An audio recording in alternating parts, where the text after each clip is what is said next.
Hello നമസ്കാരം, welcome back to Bodhi Kerala PSC. നമ്മൾ കോൺസ്റ്റിറ്റ്യൂഷൻ്റെ സീരീസിലെ രണ്ടാമത്തെ ക്ലാസ്സാണിത്. ആദ്യത്തെ ക്ലാസ് കാണാത്തവർ ആ ക്ലാസ് ഒന്ന് കണ്ടതിന് ശേഷം ഈ ക്ലാസ് കാണാൻ ശ്രമിക്കുക. അതുപോലെ തന്നെ ഈ ക്ലാസ് ആദ്യം മുതൽ അവസാനം വരെ കാണാൻ ശ്രമിക്കുക. ഈ ക്ലാസ് കൂടി കഴിഞ്ഞാൽ കോൺസ്റ്റിറ്റ്യൂഷൻ അസംബ്ലിയുടെ കമ്മിറ്റികളെ കുറിച്ചൊരു ക്ലാസ് കൂടി, ഒന്നോ രണ്ടോ ക്ലാസ് കൂടി ആകുമ്പോഴേക്കും കോൺസ്റ്റിറ്റ്യൂൻ്റ് അസംബ്ലി എന്നുള്ള പോർഷൻ കവർ ആവുന്നതായിരിക്കും. അപ്പോൾ കമ്മിറ്റിയിലേക്ക് പോകുന്നതിന് മുന്നേ ഈ രണ്ട് ക്ലാസ്സിലും പഠിപ്പിച്ച പോർഷൻസിലുള്ള പ്രീവിയസ് ഇയർ ക്വസ്റ്റ്യൻസ് PSC ചോദിച്ചിട്ടുള്ള ക്വസ്റ്റ്യനുകളെല്ലാം കൂടി ചേർത്ത് നാളെ ഒരു വീഡിയോ വരുന്നതായിരിക്കും. ഇപ്പം നമുക്ക് നേരെ ക്ലാസ്സിലേക്ക് പോകാം. കോൺസ്റ്റിറ്റ്യൂൻ്റ് അസംബ്ലിയുടെ ആദ്യത്തെ മീറ്റിംഗ് നടക്കുന്നത് 1946 ഡിസംബർ 9-നാണ്. ഈ മീറ്റിംഗ് ഡിസംബർ 23 വരെ കണ്ടിന്യൂ ചെയ്തു. കോൺസ്റ്റിറ്റ്യൂൻ്റ് അസംബ്ലിയുടെ ആദ്യത്തെ മീറ്റിംഗ് നടക്കുന്നത് 1946 ഡിസംബർ 9-നാണ്. ഈ മീറ്റിംഗ് എന്ന് വരെ കണ്ടിന്യൂ ചെയ്തു? ഡിസംബർ 23 വരെ കണ്ടിന്യൂ ചെയ്തു. ഈ മീറ്റിംഗ് നടക്കുന്നത് ഡൽഹിയിലെ കോൺസ്റ്റിറ്റ്യൂഷൻ ഹാൾ അല്ലെങ്കിൽ പാർലമെൻറ്റ് സെൻട്രൽ ഹാളിലാണ്. പാർലമെൻറ്റ് സെൻട്രൽ ഹാളിൽ വെച്ച് കോൺസ്റ്റിറ്റ്യൂൻ്റ് അസംബ്ലിയുടെ ആദ്യത്തെ മീറ്റിംഗ് നടന്നതിന് ശേഷമാണ് ആ ഹാളിന് ഡൽഹി കോൺസ്റ്റിറ്റ്യൂഷൻ ഹാൾ എന്ന പേര് ലഭിക്കുന്നത്. രാവിലെ 11 മണിക്കായിരുന്നു ഈ മീറ്റിംഗ് നടക്കുന്നത്. അപ്പോൾ ശ്രദ്ധിക്കുക, 1946 ഡിസംബർ 6-ന് ഫോം ചെയ്ത കോൺസ്റ്റിറ്റ്യൂൻ്റ് അസംബ്ലി അതിൻ്റെ ആദ്യത്തെ മീറ്റിംഗ് കൂടുന്നത് ഡിസംബർ 9-ാം തീയതിയാണ്. ഈ മീറ്റിംഗ് ഡിസംബർ 23 വരെ കണ്ടിന്യൂ ചെയ്തു. എന്നാൽ കോൺസ്റ്റിറ്റ്യൂൻ്റ് അസംബ്ലിയിലേക്ക് ഇലക്ട് ചെയ്യപ്പെട്ട എല്ലാ അംഗങ്ങളും ആദ്യത്തെ മീറ്റിങ്ങിൽ പങ്കെടുത്തിരുന്നില്ല. 211 പേർ മാത്രമാണ് കോൺസ്റ്റിറ്റ്യൂൻ്റ് അസംബ്ലിയുടെ ആദ്യത്തെ മീറ്റിങ്ങിൽ പങ്കെടുത്തത്. പ്രത്യേകം ശ്രദ്ധിക്കുക, PSCയുടെ ആൻസർ കീയിൽ ഇത് 207 എന്നാവാനാണ് സാധ്യത. ഇത് ലക്ഷ്മികാന്ത് സാറിൻ്റെ പൊളിറ്റിയുടെ ടെക്സ്റ്റിനകത്തുള്ള ആൻസറാണ്. ഇതുവരെ PSC ആൻസർ അപ്ഡേറ്റ് ചെയ്തിട്ടില്ല എന്നതാണ്. ഇനി അടുത്ത് അപ്ഡേറ്റ് ചെയ്യുമോ ഇല്ലയോ എന്ന് അറിയില്ല. അതുകൊണ്ട് തന്നെ പല റാങ്ക് ഫയലുകളിലും 207 എന്നായിരിക്കും കാണുന്നത്. രണ്ടും ഓർത്ത് വയ്ക്കുക. ആ 211 പേരിൽ 9 വുമൺ മെമ്പേഴ്സും ഉണ്ടായിരുന്നു. ടോട്ടൽ എത്ര മെമ്പേഴ്സാണ്? 17 പേരുണ്ടായിരുന്നു. അതിൽ 2 പേര് മുസ്ലിം ലീഗ് പോയാൽ ബാലൻസ് 15 വുമൺ മെമ്പേഴ്സായിരുന്നു കോൺസ്റ്റിറ്റ്യൂൻ്റ് അസംബ്ലിയിൽ ഉണ്ടായിരുന്നത്. പക്ഷേ ആദ്യത്തെ മീറ്റിങ്ങിൽ 9 പേർ മാത്രമാണ് പങ്കെടുത്തത്. ആദ്യത്തെ മീറ്റിങ്ങിൽ നിന്ന് മുസ്ലിം ലീഗ് മാറി നിന്നു. ഇനി ഫ്രാൻസിൻ്റെ ഒരു രീതി അനുസരിച്ച് ഒരു മീറ്റിംഗ് നടക്കുകയാണ്. ആ മീറ്റിങ്ങിലെ ഏറ്റവും ഓൾഡസ്റ്റ് ആയിട്ടുള്ള മെമ്പറിനെ ആയിരിക്കും മീറ്റിങ്ങിൻ്റെ അധ്യക്ഷനായിട്ട് സെലക്ട് ചെയ്യുക. അന്നത്തെ മീറ്റിങ്ങിലെ ഏറ്റവും ഓൾഡസ്റ്റ് മെമ്പർ എന്ന് പറയുന്നത് ഡോക്ടർ സച്ചിദാനന്ദ സിൻഹയായിരുന്നു. അതുകൊണ്ട് തന്നെ കോൺസ്റ്റിറ്റ്യൂൻ്റ് അസംബ്ലിയുടെ ആദ്യത്തെ പ്രസിഡന്റ് ആര് എന്ന് ചോദിച്ചാലും ടെമ്പററി പ്രസിഡന്റ് ആരെന്ന് ചോദിച്ചാലും അത് ഡോക്ടർ സച്ചിദാനന്ദ സിൻഹയാണ്. ഡിസംബർ 9-ാം തീയതി നടന്ന ആ ഇനാഗുറേഷൻ മീറ്റിങ്ങിനെ അഡ്രസ്സ് ചെയ്തിരുന്നത് JB കൃപലാനിയാണ്. അപ്പോൾ നമ്മൾ ഇത്രയും സമയം പഠിച്ചത് ആദ്യത്തെ മീറ്റിംഗ് ഡിസംബർ 9-ാം തീയതി 1947 സ്റ്റാർട്ട് ചെയ്തു. അത് ഡിസംബർ 23 വരെ കണ്ടിന്യൂ ചെയ്തു. ഈ മീറ്റിംഗ് നടന്നത് പാർലമെൻറ്റ് സെൻട്രൽ ഹാളിൽ അല്ലെങ്കിൽ ഡൽഹി കോൺസ്റ്റിറ്റ്യൂഷൻ ഹാളിലായിരുന്നു. രാവിലെ 11 മണിക്ക്. 211 അംഗങ്ങളായിരുന്നു ആദ്യത്തെ മീറ്റിങ്ങിൽ പങ്കെടുത്തത്. PSC 207 എന്ന് തന്നിരുന്നാൽ അത് എഴുതണം, ആൻസർ ഇല്ല എന്ന് വിചാരിക്കരുത്. 9 സ്ത്രീകളാണ് അതിൽ പങ്കെടുത്തത്. മുസ്ലിം ലീഗ് വിട്ടുനിന്നു. ഇന്ത്യൻ കോൺസ്റ്റിറ്റ്യൂൻ്റ് അസംബ്ലിയുടെ ടെമ്പററി പ്രസിഡന്റ് ആരെന്ന് ചോദിച്ചാൽ അല്ലെങ്കിൽ ആദ്യത്തെ പ്രസിഡന്റ് ആരെന്ന് ചോദിച്ചാൽ അതിനൊക്കെയുള്ള ആൻസർ ഡോക്ടർ സച്ചിദാനന്ദ സിൻഹയായിരുന്നു. ആ ഇനാഗുറേഷൻ മീറ്റിങ്ങിനെ അഡ്രസ്സ് ചെയ്തത് JB കൃപലാനിയാണ്. ഓക്കെ, അങ്ങനെ 9 കഴിഞ്ഞു, 11ആയി. 11-ന് ടെമ്പററി പ്രസിഡന്റിനെ അങ്ങോട്ട് മാറ്റിയിട്ട് കോൺസ്റ്റിറ്റ്യൂൻ്റ് അസംബ്ലി സ്ഥിരമായിട്ടൊരു പ്രസിഡന്റിനെ ഇലക്ട് ചെയ്തു കണ്ടുപിടിച്ചു. അത് ഡോക്ടർ രാജേന്ദ്ര പ്രസാദാണ്. കോൺസ്റ്റിറ്റ്യൂൻ്റ് അസംബ്ലിയുടെ പ്രസിഡന്റ് ആരെന്ന് ചോദിച്ചാലും സ്ഥിരം പ്രസിഡന്റ് ആരെന്ന് ചോദിച്ചാലും ഒക്കെ ഡോക്ടർ രാജേന്ദ്ര പ്രസാദാണ്. ആദ്യത്തെ പ്രസിഡന്റ് ആര് അല്ലെങ്കിൽ ടെമ്പററി പ്രസിഡന്റ് ആരെന്ന് ചോദിച്ചാൽ മാത്രമേ ഡോക്ടർ സച്ചിദാനന്ദ സിൻഹയുടെ പേര് എഴുതാവൂ. പ്രസിഡന്റ് ആരെന്ന് ചോദിച്ചാൽ ഡോക്ടർ രാജേന്ദ്ര പ്രസാദാണ്. ഓക്കെ, അന്ന് കുറച്ച് പേര് കൂടി ഇലക്ട് ചെയ്ത് വെച്ചു. വൈസ് പ്രസിഡൻ്റായിട്ട് തിരഞ്ഞെടുത്തത് HC മുഖർജിയെയും VT കൃഷ്ണമാചാരിയെയുമാണ്. നമ്മൾ HC മുഖർജിയുടെ പേരാണ് സാധാരണ പഠിക്കുന്നത്, പക്ഷേ പൊളിറ്റി ടെക്സ്റ്റിനകത്ത് VT കൃഷ്ണമാചാരിയുടെ പേര് കൂടി തന്നിട്ടുള്ളത് കൊണ്ട് നമ്മൾ അതും പഠിച്ചു വയ്ക്കണം. കോൺസ്റ്റിറ്റ്യൂൻ്റ് അസംബ്ലിയുടെ വൈസ് പ്രസിഡന്റ് HC മുഖർജിയും VT കൃഷ്ണമാചാരിയും. ചീഫ് ഡ്രാഫ്റ്റ്മാൻ എന്ന് പറയുന്നത് SN മുഖർജിയാണ്. Secretary HVR Iyengar. അപ്പോൾ നമുക്ക് ഈ ഭാഗത്ത് കുറച്ച് പേരുകളാണ് പഠിക്കാനുള്ളത് അല്ലേ. Temporary president doctor Sachchidananda Sinha, president doctor Rajendra Prasad, vice president HC Mukherjee, VT Krishnamachari, chief draughtsman SN Mukherjee, secretary HVR Iyengar. Okay, ഇനി കോൺസ്റ്റിറ്റ്യൂൻ്റ് അസംബ്ലിക്ക് ലീഗൽ ഒപ്പീനിയൻസ് നൽകിയിരുന്നത് BN റാവു ആണ്. അപ്പോൾ കോൺസ്റ്റിറ്റ്യൂൻ്റ് അസംബ്ലിയുടെ ലീഗൽ അഡ്വൈസർ ആരെന്ന് ചോദിച്ചാൽ അത് BN റാവു ആണ്. BN റാവു ആണ്, MN റോയി അല്ല. പേര് കണ്ടാൽ അതുപോലെ തോന്നും. MN റോയിയും BN റാവുവും തമ്മിൽ തിരിഞ്ഞു പോകാൻ സാധ്യതയുണ്ട്. MN റോയി ആരാണ്? കോൺസ്റ്റിറ്റ്യൂൻ്റ് അസംബ്ലി വേണമെന്ന്, അല്ലെങ്കിൽ ഇന്ത്യക്ക് സ്വന്തമായൊരു കോൺസ്റ്റിറ്റ്യൂഷൻ വേണമെന്ന് ആദ്യമായി ഇന്ത്യൻ പാട്രിയോട്ട് എന്ന് പറയുന്ന പത്രത്തിലൂടെ അവകാശപ്പെട്ട അങ്ങനെ ഒരു ആശയം മുന്നോട്ട് വെച്ച വ്യക്തിയായിരുന്നു MN റോയി. ഇത് BN Rao, legal adviser BN Rao. അപ്പോൾ ഇന്ത്യൻ കോൺസ്റ്റിറ്റ്യൂൻ്റ് അസംബ്ലിക്ക് അതുപോലെ സ്വന്തമായിട്ടൊരു സിമ്പിൾ ഉണ്ടായിരുന്നു, ഒരു സീൽ ഉണ്ടായിരുന്നു. അത് എലഫൻ്റ് ആണ്. മാറിപ്പോകരുത്, എലഫൻ്റ് ആണ്. നമുക്ക് ആൻസർ തരുമ്പോൾ അതിൽ ചിലപ്പോൾ അശോക സ്തംഭവും അശോക സ്തൂപവും ഒക്കെ ഉണ്ടാവും. ഇന്ത്യയുടെ കോൺസ്റ്റിറ്റ്യൂഷൻ ആണെന്ന് കരുതി പെട്ടെന്ന് അത് മാർക്ക് ചെയ്യരുത്. നമ്മുടെ കോൺസ്റ്റിറ്റ്യൂൻ്റ് അസംബ്ലിയുടെ സിമ്പിൾ എന്ന് പറയുന്നത്, അല്ലെങ്കിൽ സീൽ എന്ന് പറയുന്നത് എലഫൻ്റ് ആണ്. അപ്പോൾ ഇത്രയും സമയം പറഞ്ഞത് ഡിസംബർ 11 ഡോക്ടർ രാജേന്ദ്ര പ്രസാദിനെ പ്രസിഡൻ്റായിട്ട്, അല്ലെങ്കിൽ സ്ഥിരം പ്രസിഡൻ്റായിട്ട് ഇലക്ട് ചെയ്തു. Vice president HC Mukherjee, VT Krishnamachari, chief draughtsman SN Mukherjee, secretary HVR Iyengar, legal adviser BN Rao. എനിക്ക് തന്നെ തെറ്റി, MN റോയുമായിട്ട് കണക്റ്റഡ് ആയി. MN റോയല്ല, BN റാവു. സീൽ എലഫൻ്റ്, അല്ലെങ്കിൽ സിമ്പിൾ എലഫൻ്റ്.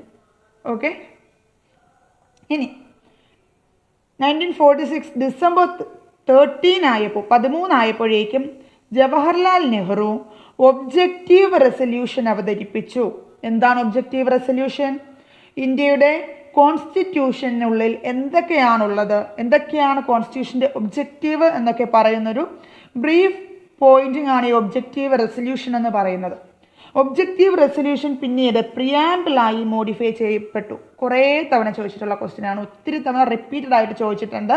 ഒബ്ജക്റ്റീവ് റെസൊല്യൂഷൻ അവതരിപ്പിച്ചത് ആര് എന്ന് ഡേറ്റ് ചോദിച്ചിട്ടുണ്ട്. എല്ലാ പോയിന്റും ചോദിച്ചിട്ടുണ്ട് എന്ന് പറയുന്നതല്ല, എല്ലാ പോയിന്റും ചോദിച്ചിട്ടുള്ളത് കൊണ്ടാണ്. അപ്പോൾ ഒബ്ജക്റ്റീവ് റെസൊല്യൂഷൻ അവതരിപ്പിച്ചത് ജവഹർലാൽ നെഹ്റു ആണ്. എന്നായിരുന്നു? 1946 ഡിസംബർ 13 1946 ഡിസംബർ 13 ജവഹർലാൽ നെഹ്റു ആണ് ഒബ്ജക്റ്റീവ് റെസൊല്യൂഷൻ അവതരിപ്പിച്ചത്. ഈ ഒബ്ജക്റ്റീവ് റെസൊല്യൂഷനാണ് പിന്നീട് പ്രിയാമ്പിളായിട്ട് മോഡിഫൈ ചെയ്തത്. എന്താണ് ഒബ്ജക്റ്റീവ് റെസൊല്യൂഷനകത്ത് പറയുന്നത്? India as an independent sovereign republic, independent ആയിട്ടുള്ള ഒരു പരമാധികാരി റിപ്പബ്ലിക്കാണ് ഇന്ത്യ എന്നാണ് ഒബ്ജക്റ്റീവ് റെസൊല്യൂഷനുള്ളിൽ പറയുന്നത്. അതുപോലെ ഈ ഒബ്ജക്റ്റീവ് റെസൊല്യൂഷൻ അല്ലെങ്കിൽ പ്രിയാമ്പിളിനെ fundamental and philosophy of constitution എന്നറിയപ്പെടുന്നു. Fundamental and philosophy of constitution എന്നറിയപ്പെടുന്നു. ഇതിനൊക്കെ കുറേ വിശേഷണങ്ങളുണ്ട്, നമുക്കത് വരും ക്ലാസ്സുകളിൽ പഠിക്കാം. പ്രിയാമ്പിളിൻ്റെ ഒരു സെപ്പറേറ്റ് ക്ലാസ് ഉണ്ടാവും. അതിനകത്ത് കുറേ കാര്യങ്ങൾ, കുറേ വിശേഷണങ്ങൾ ഇതുപോലെ ഉണ്ട്. അപ്പോൾ അത് നമുക്ക് വഴിയെ പഠിക്കാം. അപ്പോൾ തൽക്കാലം ഇതൊന്ന് നോക്കാം. ഇനി December 13 Jawaharlal Nehru objective resolution അവതരിപ്പിച്ചെങ്കിലും കോൺസ്റ്റിറ്റ്യൂൻ്റ് അസംബ്ലി ഈ ഒബ്ജക്റ്റീവ് റെസൊല്യൂഷനെ അംഗീകരിക്കുന്നത്, അക്സെപ്റ്റ് ചെയ്യുന്നത് അല്ലെങ്കിൽ അഡോപ്റ്റ് ചെയ്യുന്നത് 1947 ജാനുവരി 22 കോൺസ്റ്റിറ്റ്യൂൻ്റ് അസംബ്ലി ഒബ്ജക്റ്റീവ് റെസൊല്യൂഷനെ അഡോപ്റ്റ് ചെയ്യുന്നത് 1947 ജാനുവരി 22 ഇതുവരെയുള്ള കാര്യങ്ങൾ സാധാരണ നമ്മൾ പഠിക്കുമ്പോഴൊക്കെ പഠിക്കുന്നതാണ്. എന്നാൽ ഈ ഇന്ത്യക്ക് ഇന്ത്യൻ ഇൻഡിപെൻഡൻസ് ആക്ട് കൊണ്ടുവരുന്നുണ്ട് അല്ലേ 1947. അതിനുശേഷം അല്ലെങ്കിൽ 47-ന് ശേഷം എന്തൊക്കെയാണ് കോൺസ്റ്റിറ്റ്യൂൻ്റ് അസംബ്ലിയിൽ സംഭവിക്കുന്നതെന്ന് സാധാരണ നമ്മൾ പഠിക്കാറില്ല. പക്ഷേ അത് ആ പൊളിറ്റി ടെക്സ്റ്റിനകത്ത് ഒരു പേജിൽ തന്നിട്ടുണ്ട്, ഒരു പാസേജ് ആയിട്ട് തന്നെ തന്നിട്ടുണ്ട്, ഒരു മെയിൻ ഹെഡിങ് ആയിട്ട്. സോ നമ്മൾ അതൊന്ന് നോക്കി വയ്ക്കേണ്ടതുണ്ട്. നമുക്കറിയാം 93 ആളുകളെ കോൺസ്റ്റിറ്റ്യൂൻ്റ് അസംബ്ലിയിലേക്ക് പ്രിൻസിലി സ്റ്റേറ്റിൽ നിന്ന് നോമിനേറ്റ് ചെയ്യപ്പെട്ടിട്ടുണ്ടായിരുന്നു. പക്ഷേ അവരാരും തന്നെ അസംബ്ലിയുടെ ഭാഗമായില്ല. അവർ മാറി നിൽക്കുമായിരുന്നു മുസ്ലിം ലീഗിനെ പോലെ. പക്ഷെ സ്വാതന്ത്ര്യം കിട്ടും, ഇന്ത്യക്ക് സ്വന്തമായ അധികാരമൊക്കെ വരുമെന്ന് അറിഞ്ഞപ്പോൾ ഈ പ്രിൻസിലി സ്റ്റേറ്റ് കുറേശ്ശെയായി കോൺസ്റ്റിറ്റ്യൂൻ്റ് അസംബ്ലിയുടെ ഭാഗമാവാൻ ശ്രമിച്ചു. അങ്ങനെ 1947 ഏപ്രിൽ 28 ആയപ്പോൾ 6 പ്രിൻസിലി സ്റ്റേറ്റുകൾ കോൺസ്റ്റിറ്റ്യൂൻ്റ് അസംബ്ലിക്കൊപ്പം ചേർന്നു. അവർ മാത്രമല്ല, മുസ്ലിം ലീഗ് ആ സമയത്ത് കോൺസ്റ്റിറ്റ്യൂൻ്റ് അസംബ്ലിയുടെ ഭാഗമാകാൻ ശ്രമിച്ചിരുന്നു. എന്നാൽ അപ്പോഴാണ് ജൂൺ 3-ന് 47 ജൂൺ 3-ന് മൗണ്ട് ബാറ്റൻ ജൂൺ 3 പ്ലാൻ അല്ലെങ്കിൽ മൗണ്ട് ബാറ്റൻ പ്ലാൻ കൊണ്ടുവരുന്നത്. എന്താണ് മൗണ്ട് ബാറ്റൻ പ്ലാൻ എന്ന് പറയുന്നത്? ഇന്ത്യയും പാകിസ്ഥാനെയും തമ്മിൽ വിഭജിക്കണം, ഒരു ബൗണ്ടറി കൊണ്ടുവരണം എന്നൊരു പ്ലാനായിരുന്നു മൗണ്ട് ബാറ്റൻ പ്ലാൻ എന്ന് പറയുന്നത്. അത് വന്നതോടുകൂടി മുസ്ലിം ലീഗ് പിന്നെയും പാകിസ്ഥാനിലേക്ക് പോയി അവർ മാറി കോൺസ്റ്റിറ്റ്യൂൻ്റ് അസംബ്ലിയിൽ നിന്ന് ബോയ്ക്കോട്ട് ചെയ്തു. ഓക്കെ, അപ്പോൾ സ്വാതന്ത്ര്യം കിട്ടുന്നു. ഓഗസ്റ്റ് 15-ന് ഇന്ത്യക്ക് സ്വാതന്ത്ര്യം കിട്ടുന്നു. കോൺസ്റ്റിറ്റ്യൂൻ്റ് അസംബ്ലി നിലവിലുണ്ട്. കോൺസ്റ്റിറ്റ്യൂൻ്റ് അസംബ്ലി നിലവിലുണ്ടായാൽ മാത്രം പോരാ, അത് എന്തിനു വേണ്ടിയിട്ടുള്ളതാണ്? കോൺസ്റ്റിറ്റ്യൂഷൻ എഴുതി തയ്യാറാക്കാൻ വേണ്ടിയിട്ടുള്ളതാണ്. പക്ഷേ സ്വാതന്ത്ര്യം കിട്ടിയ ഒരു രാജ്യത്തിന് സ്വന്തമായിട്ടൊരു ലെജിസ്ലേറ്റീവ് ബോഡിയുടെ ആവശ്യമുണ്ടല്ലോ.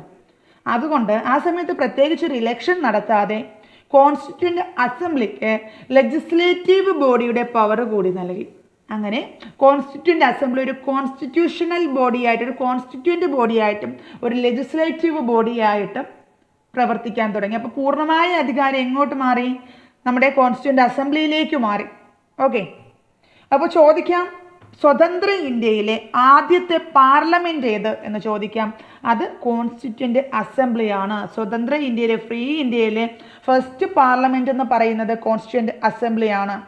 ആ സമയത്ത് പാർലമെൻറ്റായിട്ട് വർക്ക് ചെയ്യുന്ന സമയത്ത് അവിടെ അതൊരു ഡോമിനൻ്റ് ലെജിസ്ലേച്ചർ ആണ് അല്ലേ, ഒരു ലെജിസ്ലേറ്റീവ് ബോഡിയുടെ വർക്കിംഗ് ആണ് ചെയ്യുന്നത്. ലെജിസ്ലേറ്റീവ് ബോഡി ആകുമ്പോൾ ഒരു സ്പീക്കർ വേണം. നമ്മുടെ കോൺസ്റ്റിറ്റ്യൂൻ്റ് അസംബ്ലി എപ്പോഴാണോ ലെജിസ്ലേറ്റീവ് ബോഡിയായിട്ട് വർക്ക് ചെയ്യുന്നത് ആ സമയത്തെ സ്പീക്കർ എന്ന് പറയുന്നത് GB മാവലങ്കറാണ്. ഇനി കോൺസ്റ്റിറ്റ്യൂഷണൽ ബോഡിയായിട്ട് എപ്പോഴൊക്കെ പ്രവർത്തിക്കുന്നു അപ്പോൾ പ്രസിഡന്റ് ആയിട്ടുള്ള ഡോക്ടർ രാജേന്ദ്ര പ്രസാദ് ആയിരിക്കും ചെയർ ചെയ്യുന്നത്. ഓക്കെ, അപ്പോൾ എന്തൊക്കെയാണ് പറഞ്ഞത്? 47 ഏപ്രിൽ 28-ന് 6 പ്രിൻസിലി സ്റ്റേറ്റുകൾ കോൺസ്റ്റിറ്റ്യൂൻ്റ് അസംബ്ലിക്ക് ഒപ്പം നിന്നു. ഒപ്പം നിൽക്കാൻ ശ്രമിച്ച മുസ്ലിം ലീഗ് 47 ജൂൺ 3-ന് മൗണ്ട് ബാറ്റൻ പ്ലാൻ വന്നതോടുകൂടി വീണ്ടും പിരിഞ്ഞുപോയി. കോൺസ്റ്റിറ്റ്യൂൻ്റ് അസംബ്ലി ലെജിസ്ലേറ്റീവ് ബോഡിയുടെയും കോൺസ്റ്റിറ്റ്യൂഷണൽ ബോഡിയുടെയും ജോലികൾ ചെയ്യാൻ തുടങ്ങി. സ്വതന്ത്ര ഇന്ത്യയുടെ ആദ്യത്തെ പാർലമെൻറ്റ് എന്ന് പറയുന്നത് അങ്ങനെ കോൺസ്റ്റിറ്റ്യൂൻ്റ് അസംബ്ലി ആയിട്ട് മാറി. എപ്പോഴൊക്കെയാണോ ലെജിസ്ലേറ്റീവ് ബോഡി എന്നുള്ള ഫംഗ്ഷൻ ചെയ്യുന്നത് ആ സമയത്തൊക്കെ സ്പീക്കർ GB മാവലങ്കറും, എപ്പോഴാണോ കോൺസ്റ്റിറ്റ്യൂൻ്റ് ബോഡിയുടെ ഫംഗ്ഷൻ ചെയ്യുന്നത് ആ സമയത്ത് ആ സ്ഥാനത്തിരിക്കുന്നത് ഡോക്ടർ രാജേന്ദ്ര പ്രസാദുമായിരുന്നു. ഓക്കെ ആണല്ലോ. ഇനി കോൺസ്റ്റിറ്റ്യൂഷൻ നിർമ്മിക്കുക എന്നതിനപ്പുറം കുറച്ച് കാര്യങ്ങൾ കൂടി കോൺസ്റ്റിറ്റ്യൂൻ്റ് അസംബ്ലി ചെയ്തിട്ടുണ്ട്. ആ ഫങ്ഷൻസ് എന്തൊക്കെയാണെന്ന് നോക്കാം. ഇന്ത്യയുടെ കോമൺവെൽത്തിലുള്ള അംഗത്വത്തിലേക്ക് കുറച്ച് കാര്യങ്ങൾ അവരുടേതായ കോൺട്രിബ്യൂഷൻ എടുത്തിട്ട് ഇന്ത്യ എന്ത് ചെയ്തു? ആ സമയത്ത് കോമൺവെൽത്തിൽ മെമ്പർഷിപ്പ് എടുത്തു. അപ്പോൾ എന്നാണ് ഇന്ത്യ കോമൺവെൽത്തിൽ മെമ്പർഷിപ്പ് എടുത്തതെന്ന് ചോദിച്ചാൽ അത് 1949 മെയ് മാസത്തിലായിരുന്നു. ഇന്ത്യസ് മെമ്പർഷിപ്പ് ഓഫ് കോമൺവെൽത്ത് എന്ന് പറയുന്നത് 1949 മെയ്യിലായിരുന്നു. ഇനി നമ്മൾ തൊട്ടുമുന്നേ പറഞ്ഞിട്ടുണ്ടായിരുന്നു 47 ജാനുവരി 22-ന് Indian constituent assembly objective resolution accept ചെയ്തു. എന്നാൽ ഇത് പ്രിയാമ്പിളായിട്ട് അക്സെപ്റ്റ് ചെയ്ത അല്ലെങ്കിൽ പ്രിയാമ്പിൾ എന്ന പേരിൽ അഡോപ്റ്റ് ചെയ്തത് 1947 നവംബർ 26-നാണ്. പ്രിയാമ്പിളായിട്ട് അഡോപ്റ്റ് ചെയ്യുന്നത് 1949 നവംബർ 26-നാണ്. അന്നൊരു പ്രത്യേകത ഉണ്ട്. എന്താണ്? നമുക്ക് വഴിയെ പറയാം. കോൺസ്റ്റിറ്റ്യൂൻ്റ് അസംബ്ലി എന്ത് ചെയ്ത്? കോൺസ്റ്റിറ്റ്യൂഷൻ അഡോപ്റ്റ് ചെയ്തത്. ഓക്കെ, അത് നമുക്ക് വഴിയെ പറയാം. അപ്പോൾ ഇപ്പോൾ പറഞ്ഞ രണ്ട് കാര്യങ്ങൾ, ഒന്ന് കോമൺവെൽത്തിൽ അംഗമായത് 49 മെയ്യിലും ഒബ്ജക്റ്റീവ് റെസൊല്യൂഷനെ അക്സെപ്റ്റ് ചെയ്തത് 47 ജാനുവരി 22-നുമാണ്. ഇനി 49 നവംബർ 26 ആയപ്പോഴേക്കും പ്രിയാമ്പിൾ എന്നുള്ള പേര് കോൺസ്റ്റിറ്റ്യൂഷനോടൊപ്പം കോൺസ്റ്റിറ്റ്യൂൻ്റ് അസംബ്ലി അഡോപ്റ്റ് ചെയ്തു. എന്തിനെ? ഈ ഒബ്ജക്റ്റീവ് റെസൊല്യൂഷനെ പ്രിയാമ്പിൾ എന്നുള്ള പേരിൽ അല്ലെങ്കിൽ പ്രിയാമ്പിളിനെ അഡോപ്റ്റ് ചെയ്തു. ഇനി ഇത്രയൊക്കെ മാത്രം പോരല്ലോ. ഒരു രാജ്യം ഒരു സ്വതന്ത്രമായിട്ടുള്ള ഒരു രാജ്യമാകുമ്പോൾ, സ്വന്തമായിട്ടൊരു കോൺസ്റ്റിറ്റ്യൂഷനൊക്കെ ഉള്ള രാജ്യമാകുമ്പോൾ അതിനൊരു നാഷണൽ ഫ്ലാഗും നാഷണൽ സോങ്ങും നാഷണൽ ആന്തവും ഒക്കെ വേണമല്ലോ.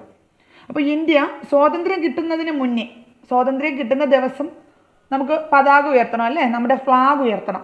അതിന് വേണ്ടിയിട്ട് സ്വാതന്ത്ര്യം കിട്ടുന്നതിന് മുന്നേ തന്നെ 47 ജൂലൈ 22 നാഷണൽ ഫ്ലാഗിനെ അഡോപ്റ്റ് ചെയ്തു. ഈ നാഷണൽ ഫ്ലാഗിനെ അഡോപ്റ്റ് ചെയ്യുന്നതിനാൽ സെലക്ഷൻ പ്രോസസ്സിനൊക്കെ കുറച്ച് കാര്യങ്ങൾ ഇതിൻ്റെ ബാക്ക്ഗ്രൗണ്ടിൽ പഠിക്കാനുണ്ട്. അപ്പം നമുക്ക് ഈ നാഷണൽ ഫ്ലാഗും നാഷണൽ സോങ്ങും നാഷണൽ ആന്തവും ചേർത്തിട്ട് ഒരു ക്ലാസ് ചെയ്യാം. അത് ഇച്ചിരി ഡീറ്റെയിൽ ആയിട്ടുണ്ട്. അത് നമുക്കൊരു സെപ്പറേറ്റ് ക്ലാസ് ആയിട്ട് ചെയ്യാം. ഇപ്പോൾ ഈ അഡോപ്ഷൻ മാത്രം ഒന്ന് നോക്കി വയ്ക്കുക. 1947 ജൂലൈ 22 നാഷണൽ ഫ്ലാഗിനെ അഡോപ്റ്റ് ചെയ്തു. 1950 ജാനുവരി 24 നാഷണൽ സോങ്ങിനെയും നാഷണൽ ആന്തത്തെയും അഡോപ്റ്റ് ചെയ്തു.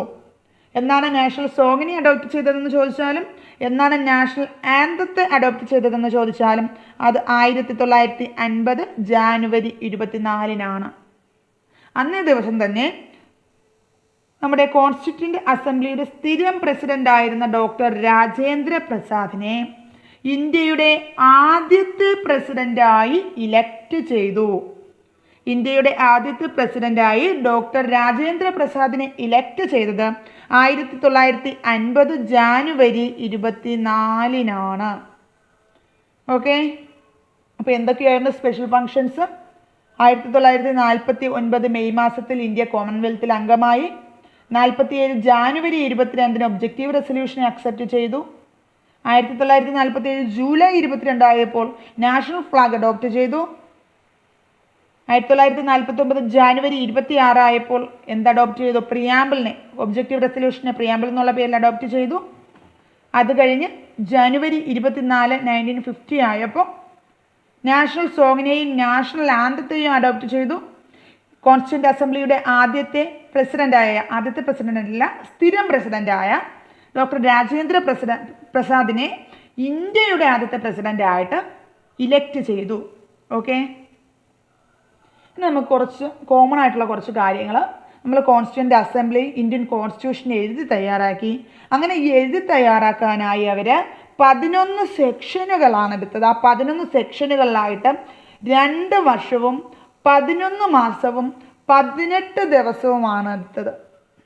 അപ്പോൾ ഇന്ത്യൻ കോൺസ്റ്റിറ്റ്യൂൻ്റ് അസംബ്ലി കോൺസ്റ്റിറ്റ്യൂഷൻ എഴുതി തയ്യാറാക്കാൻ എത്ര കാലം എടുത്തെന്ന് ചോദിച്ചാൽ അത് 2 വർഷവും 11 മാസവും 18 ദിവസവുമാണ് 11 സെക്ഷനുകളിലായിട്ട്. അതിനുവേണ്ടി 60 രാജ്യങ്ങളിലെ കോൺസ്റ്റിറ്റ്യൂഷനുകൾ അവർ റെഫർ ചെയ്തു. 60 രാജ്യങ്ങളുടെ കോൺസ്റ്റിറ്റ്യൂഷനിലൂടെ കടന്നുപോയി പല രാജ്യങ്ങളിൽ നിന്നും പല ഐഡിയയും കടമെടുത്തു. ആ കടമെടുത്തത് നമുക്ക് സ്പെഷ്യലായിട്ട് പഠിക്കാനുണ്ട്. വളരെ കാര്യമായിട്ടൊരു ക്വസ്റ്റ്യൻ വരാൻ സാധ്യത ഉള്ളതാണ്.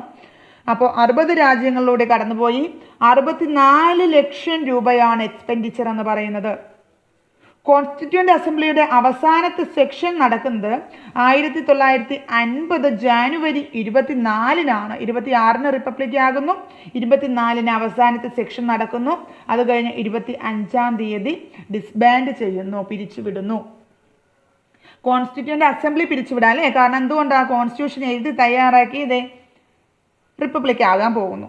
പക്ഷേ അപ്പോഴും സ്വന്തമായിട്ട് മറ്റൊരു ലെജിസ്ലേറ്റീവിനെ ഇലക്ട് ചെയ്ത് വച്ചിട്ടില്ലാത്തത് കൊണ്ട് തന്നെ 51-52 കാലയളവ് വരെ ഈ കോൺസ്റ്റിറ്റ്യൂൻ്റ് അസംബ്ലി ലെജിസ്ലേറ്റീവ് അസംബ്ലി ആയിട്ട് ഫങ്ഷൻ ചെയ്തു. ഇലക്ഷൻ നടന്നു. സ്വന്തമായിട്ട് ലെജിസ്ലേറ്റീവ് അസംബ്ലിയൊക്കെ ഉണ്ടാകുന്നത് വരെയും ഈ അസംബ്ലി ലെജിസ്ലേറ്റീവ് അസംബ്ലി ആയിട്ട് കണ്ടിന്യൂ ചെയ്തു. ഇനി വളരെ ഇമ്പോർട്ടൻ്റ് ആയിട്ടുള്ള കാര്യം, കോൺസ്റ്റിറ്റ്യൂൻ്റ് അസംബ്ലി എന്നാണ് ഇന്ത്യൻ കോൺസ്റ്റിറ്റ്യൂഷനെ അഡോപ്റ്റ് ചെയ്തത്? റിപ്പബ്ലിക്കായ ജനുവരി 26 അല്ല, അത് 1949 നവംബർ 26 തന്നെ ചെയ്തിരുന്നു. പിന്നെ എന്തുകൊണ്ടാണ് ജനുവരി 26 വരെ റിപ്പബ്ലിക് ഡേക്ക് വേണ്ടി വെയിറ്റ് ചെയ്തത്? നമ്മുടെ INC പൂർണ്ണ സ്വരാജ് എന്ന് പറയുന്നത് പ്രഖ്യാപിച്ചത് 1930 ജാനുവരി 26 എന്ത്? പൂർണ്ണ സ്വരാജ്. പൂർണ്ണ സ്വരാജ് എന്നായിരുന്നു 1930 ജാനുവരി 26 പൂർണ്ണ സ്വരാജ്. ആ ഓർമ്മയ്ക്ക് വേണ്ടിയിട്ടാണ് ഇന്ത്യയുടെ റിപ്പബ്ലിക് 1950 ജാനുവരി 26 വരെ വെയിറ്റ് ചെയ്തത്. അപ്പോൾ ഇത്രയും സമയം പറഞ്ഞ കാര്യങ്ങളൊന്ന് നോക്കാം. ഇന്ത്യൻ കോൺസ്റ്റിറ്റ്യൂവൻ്റ് അസംബ്ലിയുടെ ആദ്യത്തെ മീറ്റിംഗ് നടക്കുന്നത് 1946 ഡിസംബർ 9 അത് ഡിസംബർ 23 വരെ കണ്ടിന്യൂ ചെയ്തു. ഡൽഹി കോൺസ്റ്റിറ്റ്യൂഷൻ ഹാൾ അല്ലെങ്കിൽ പാർലമെന്റ് സെൻട്രൽ ഹാളിലാണ് നടക്കുന്നത്. 211 മെമ്പേഴ്സ് ഉണ്ടായിരുന്നു. PSC ആൻസർ കീയിൽ 207 ആണെങ്കിൽ എഴുതണം. 9 വുമൺ ഉണ്ടായിരുന്നു. മുസ്ലിം ലീഗ് ബോയ്ക്കോട്ട് നിന്നു.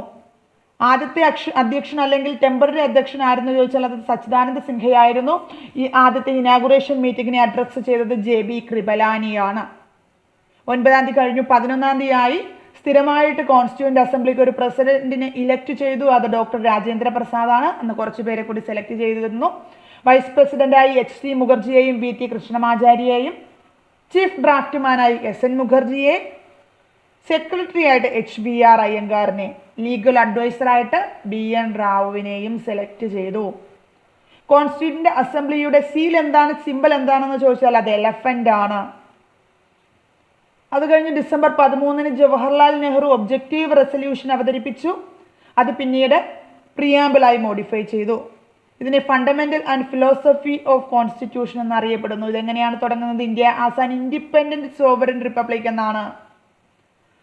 ഈ പ്രിയാമ്പിളിനെ ഡിസംബർ 13 അവതരിപ്പിച്ച ഒബ്ജക്റ്റീവ് റെസൊല്യൂഷനെ കോൺസ്റ്റിറ്റ്യൂവൻ്റ് അസംബ്ലി അഡോപ്റ്റ് ചെയ്യുന്നത് അടുത്ത വർഷം 47 ജാനുവരി 22 ഇനി 47 കാര്യങ്ങൾ പറഞ്ഞാൽ ഇന്ത്യക്ക് സ്വാതന്ത്ര്യം കിട്ടുമെന്നൊരു ഐഡിയ വന്ന സമയത്ത് 47 കിട്ടുന്നതിന് മുന്നേ തന്നെ 47 ഏപ്രിൽ 28 ആയപ്പോൾ 6 പ്രിൻസിലി സ്റ്റേറ്റുകൾ കോൺസ്റ്റിറ്റ്യൂവൻ്റ് അസംബ്ലിയുടെ ഭാഗമായി.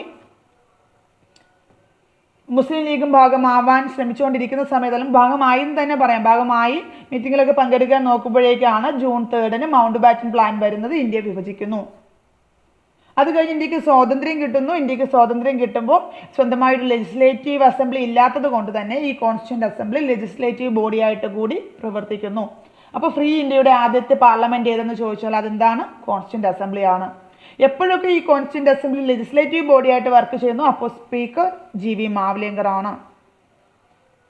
എപ്പോഴൊക്കെ കോൺസ്റ്റിറ്റ്യൂവൻ്റ് ബോഡി ആയിട്ട് വർക്ക് ചെയ്യുന്നു ആ സമയത്തൊക്കെ ഡോക്ടർ രാജേന്ദ്ര പ്രസാദ് ആയിരുന്നു ചെയർ ചെയ്യുന്നത്. ഈ സംവിധാനം 49 നവംബർ 26 വരെ കണ്ടിന്യൂ ചെയ്തല്ലേ. 26 റിപ്പബ്ലിക് ആയ ശേഷം ഇങ്ങനെ 2 സംവിധാനമില്ലായിരുന്നു. അതിനുശേഷം വളരെ കുറച്ച് മീറ്റിങ്ങുകൾ മാത്രമേ കൂടേണ്ട ആവശ്യം വന്നുള്ളൂ. Totally constitution 26 constituent assembly Indian കോൺസ്റ്റിറ്റ്യൂഷനെ അഡോപ്റ്റ് ചെയ്യാൻ വേണ്ടി അല്ലെങ്കിൽ ഇങ്ങനെ അഡോപ്റ്റ് ചെയ്യുന്നത് വരെ എഴുതി തയ്യാറാക്കാൻ വേണ്ടി 11 സെക്ഷനുകളിലായിട്ട് 2 വർഷവും 11 മാസവും 18 ദിവസവുമാണ് എടുത്തത്. 60 രാജ്യങ്ങളിലൂടെ കോൺസ്റ്റിറ്റ്യൂഷനിലൂടെ കടന്നുപോയി 68 ലക്ഷം രൂപയാണ് എക്സ്പെൻഡിച്ചർ വന്നത്. അതിനുശേഷം റിപ്പബ്ലിക്കിന് 2 ദിവസം മുന്നേ 50 January 24 constituent assembly constitutional body ആയിട്ട് അതിൻ്റെ ഫൈനൽ സെക്ഷൻ ചേർന്നത്. 25 ആയപ്പോഴേക്കും ഡിസ്ബാൻഡ് ചെയ്യപ്പെട്ടു. കോൺസ്റ്റിറ്റ്യൂവൻ്റ് അസംബ്ലി കോൺസ്റ്റിറ്റ്യൂഷണൽ ബോഡി എന്നുള്ള രീതിയിൽ പിരിച്ചുവിട്ടതെന്നായിരുന്നു 50 ജാനുവരി 25 അത് കഴിഞ്ഞ് 51, 52 കാലയളവിൽ ഇതൊരു ലെജിസ്ലേറ്റീവ് ബോഡി ആയിട്ട് ഫങ്ഷൻ ചെയ്തു. പ്രത്യേകം ശ്രദ്ധിക്കുക, 1980 ജാനുവരി 26 റിപ്പബ്ലിക് ആയതാണ്. അന്നല്ല കോൺസ്റ്റിറ്റ്യൂവൻ്റ് അസംബ്ലി ഇന്ത്യൻ കോൺസ്റ്റിറ്റ്യൂഷനെ അഡോപ്റ്റ് ചെയ്യുന്നത്. അത് നവംബർ 26 അപ്പോൾ ഇതുവരെയുള്ള കാര്യങ്ങൾ ഒന്ന് പഠിച്ചു വയ്ക്കുക. ഈ വീഡിയോ തൊട്ട് മുന്നത്തെ വീഡിയോ കാണാത്തവർ ദയവായി ആ വീഡിയോയും കൂടി ഒന്ന് കണ്ട ശേഷം നാളെ നമുക്ക് ഈ 2 ഭാഗത്തുനിന്ന് വരുന്ന പ്രീവിയസ് ക്വസ്റ്റ്യനുകൾ ചേർത്തിട്ടൊരു ക്ലാസ് ചെയ്യാം. അതിനുശേഷം ഒരു 2 ക്ലാസ്സിലത്തേക്ക് ഉണ്ടാവും കമ്മിറ്റികൾ, മേജർ കമ്മിറ്റികളും മൈനർ കമ്മിറ്റികളും വളരെ ഇമ്പോർട്ടൻ്റ് ആണ്. അതുകൂടി ആയിക്കഴിയുമ്പോഴേക്കും ഈ കോൺസ്റ്റിറ്റ്യൂവൻ്റ് അസംബ്ലി എന്നുള്ള പാർട്ട് നമുക്ക് കഴിയുന്നതായിരിക്കും. So thank you.